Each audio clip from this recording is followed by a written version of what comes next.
മണിക്ക് കേരളത്തിൽ അടിയന്തരപ്രമേയ ചർച്ച 12 മണിക്കൊണ്ട് അതല്ല, ഗവർണറെ വെല്ലുവിളിക്കുന്നുണ്ട് സർക്കാർ. ഉദ്യോഗസ്ഥർ ഹാജരാകണമെന്ന്, രാജ്ഭവനിൽ ഹാജരാകണമെന്ന് ഇന്നലെ അദ്ദേഹം ഉത്തരവിട്ടിരുന്നു. ഹാജരാകില്ല. ചീഫ് സെക്രട്ടറിയും DGPയും ഗവർണർക്ക് മുന്നിൽ ഹാജരാകില്ല. അങ്ങനെ ഗവർണർക്ക് വിളിക്കാൻ കഴിയില്ലല്ലോ ചീഫ് സെക്രട്ടറിയും DGPയും. ഇന്ന് വൈകുന്നേരം 4 മണിക്ക് ഹാജരായി വിശദീകരണം നൽകണമെന്നാണ് ഇന്നലെ ഗവർണർ ആവശ്യപ്പെട്ടത്. ചീഫ് സെക്രട്ടറിയെയും DGPയെയും വിളിച്ചു വരുത്തി വിശദീകരണം ചോദിക്കുന്നു. കാരണം അദ്ദേഹം നേരത്തെ ഒരു കത്ത് സർക്കാരിന് കൊടുത്തിരുന്നു. അതിന് മറുപടി കിട്ടാത്ത സാഹചര്യത്തിലാണ് അദ്ദേഹം നേരിട്ട് ഇവരെ വിളിച്ചു വരുത്തിയത്.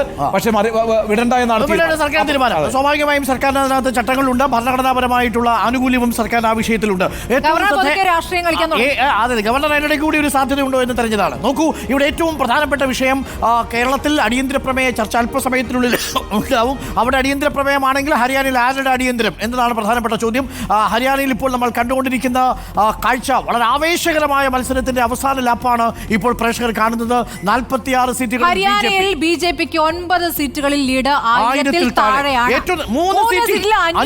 താഴെയാണ്. അതായത് നോക്കൂ, ഈ 9 സീറ്റുകളിൽ ഇപ്പോഴുള്ള 1000-ൽ താഴെ ലീഡുകളുള്ള 9 സീറ്റുകളിൽ നമുക്ക് ഇങ്ങനെ സങ്കല്പിക്കാം. 11 സീറ്റാണ് വ്യത്യാസം. അതെ, നമുക്ക് ഇങ്ങനെ സങ്കല്പിക്കാം. 11 ഇല്ല, നിങ്ങൾ ഇവിടെ കണക്ക് പിടിച്ചത് 46, 37, 9 ഉള്ളൂ സ്മൃതി. അപ്പൊ 46-ൽ 9 സീറ്റുകളിൽ 9 സീറ്റുകൾ സ്മൃതി നമുക്ക് ഇങ്ങനെ സങ്കല്പിക്കാം. അല്ല നോക്കൂ, 46-ൽ 9 സീറ്റുകൾ BJPക്ക് നഷ്ടപ്പെട്ടാൽ അത് കോൺഗ്രസിന് കിട്ടിയാൽ കോൺഗ്രസ് 46 ആവും, BJP 37 ആവും. കറക്റ്റ് ആണല്ലോ? ഇനി പക്ഷേ നമ്മൾ സ്റ്റാറ്റിസ്റ്റിക്സിന്റെ ഒരു ആവറേജ് നിയമം വെച്ച് ഒരു മീഡിയൻ എടുത്ത് നമ്മൾ നോക്കൂ. 46-ൽ 5 സീറ്റുകൾ BJPക്ക് നഷ്ടപ്പെട്ടാൽ 41 ആവും, കോൺഗ്രസിന് അപ്പോൾ എത്രയാവും? 42 ആവും. പക്ഷെ ആ ഘട്ടത്തിലും സ്വതന്ത്രരെ ആരൊപ്പം നിർത്തും? BJP. കോൺഗ്രസിന് അല്ല, കോൺഗ്രസിന് സർക്കാർ 46 വേണം. കോൺഗ്രസിന് ഒറ്റയ്ക്ക് ഭൂരിപക്ഷം കിട്ടിയേ പറ്റൂ. കോൺഗ്രസിന് ഒറ്റയ്ക്ക് ഭൂരിപക്ഷം എന്ന് പറയുന്ന 46 കിട്ടാത്തിടത്തോളം കാലം കോൺഗ്രസിന് സർക്കാർ ഉണ്ടാക്കാൻ കഴിയില്ല. 40 സീറ്റേ BJPക്ക് ഉള്ളൂ എങ്കിൽ BJPക്ക് സർക്കാർ ഉണ്ടാക്കും. ഒരു വഴി കൂടി കടന്നു വേണമെങ്കിൽ പറയാം, 46 കിട്ടിയാൽ തന്നെ പോരാ. കാരണം 44 ഒരു 3 കൂടി മാറ്റി വെക്കണം. ഇപ്പോഴത്തെ മാറാൻ സാധ്യതയുള്ള MLA-മാരെ കൂടെ കണക്കി വെക്കണം. സ്വാഭാവികമായും ഓപ്പറേഷൻ ലോട്ടസ് എന്ന സംഭവം ഉണ്ടാകാം. അതായത് കംഫർട്ടബിൾ ആയിട്ട് സർക്കാർ ഉണ്ടാക്കണേ 50 സീറ്റ്. കോൺഗ്രസിന് ഹരിയാനയിൽ സർക്കാർ ഉണ്ടാക്കണമെങ്കിൽ കംഫർട്ടബിൾ മെജോറിറ്റി ആയിട്ട് 50 സീറ്റ് വേണം. 50 സീറ്റ് കിട്ടാതെ കോൺഗ്രസിന് കംഫർട്ടബിൾ ആയിട്ട് സർക്കാർ ഉണ്ടാക്കാൻ കഴിയില്ല.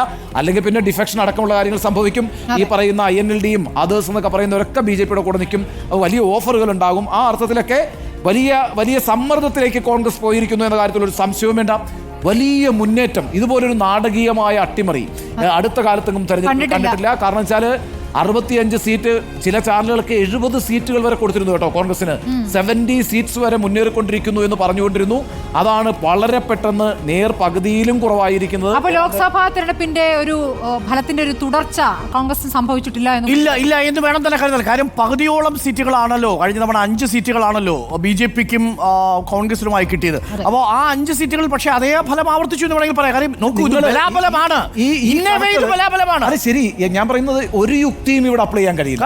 No logic. കാരണം എന്താ വെച്ചാൽ നോക്കൂ, ലോക്സഭാ തെരഞ്ഞെടുപ്പിൽ BJPയുടെ കയ്യിലുണ്ടായിരുന്ന 5 സീറ്റുകൾ കോൺഗ്രസ് പിടിച്ചെടുക്കുകയായിരുന്നല്ലോ ചെയ്തത്.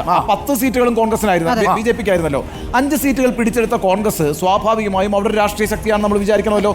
ഇനി ഏതെങ്കിലും ഒരു അനുകൂല ഘടകം ഒന്ന് പറയൂ ഈ നൈനി സർക്കാരിന് വേണ്ടി, നൈബ് സിംഗ് സൈനിയുടെ സർക്കാരിന് വേണ്ടിയിട്ട് ഒന്നുമില്ല, എല്ലാം എതിരാണ്. പക്ഷെ ഒരു കാര്യം നമ്മൾ നോക്കണം, അതായത് മൊത്തം 90 സീറ്റാണല്ലോ ഉണ്ണിബാലകൃഷ്ണൻ.